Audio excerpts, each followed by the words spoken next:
confident this is going to turn out in a way that I could just, it's going to be good enough so I could leave it alone and probably buff it and be done. This go around, and I'm going to prep the entire fender. I'm going to fix these dents here, and it's got like a tiny little dent here. I'm going to fix those because I'm pretty confident this is going to turn out in a way that I could just, it's going to be good enough so I could leave it alone and probably buff it and be done. So I'm going to fix the dents, paint the entire fender, color sand it, top it off with some Spray Max 2K clear, and depending on how it looks, I'm gonna sand that and buff it out. Should have a pretty clean finish.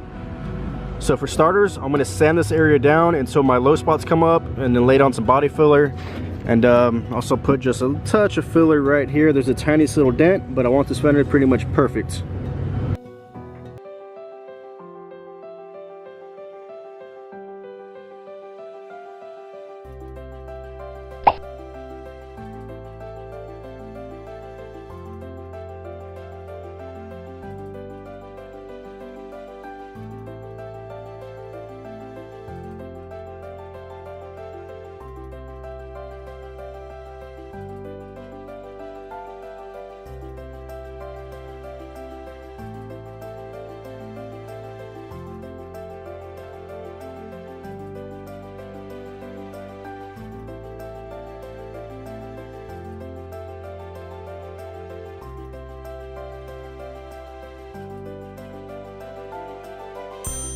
So we're going to start with our orbital sander. I've got a 120 grit sandpaper on here, which is pretty aggressive, but that's what we're doing. We're taking paint off, so we're going to get going.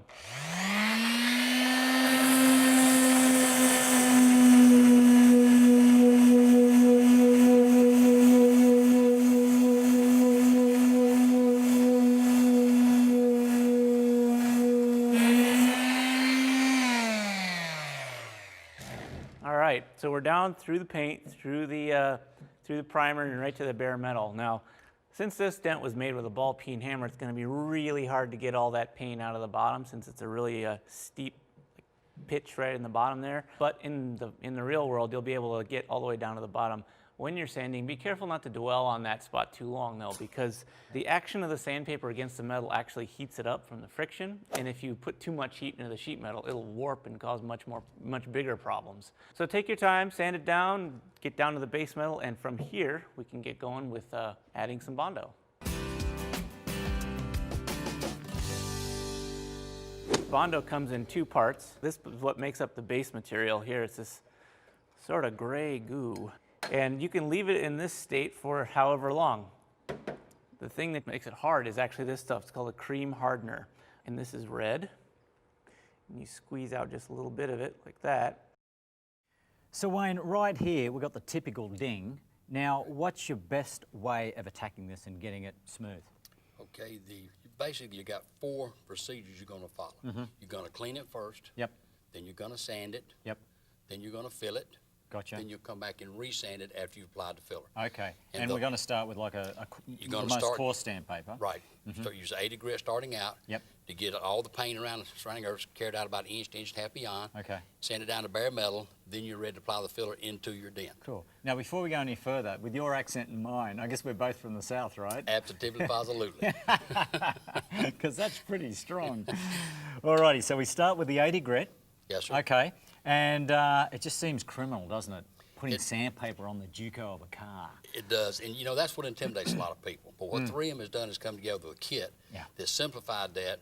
They've given you all the components you need to do this job and take the guesswork out. So when you go in, you got the directions that you get off 3mcarcare.com. Yep. And you go in and you know what you're doing. You got the product you need there. You don't have to hunt. You don't have to guess. And you got the website to back you up as well. Yes. And that's like less than $20, correct? Yes, sir.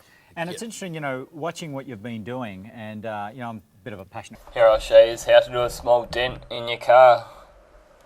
First we'll start off by mixing up some filler. The ratio is 50 to 1, so as you can see it's just a tiny little amount of hardener with your filler there. Then you just mix it up with your applicator.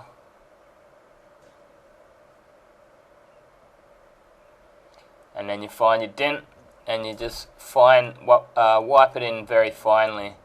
You don't want big edges and lumpy parts in it, so it's what we call skim.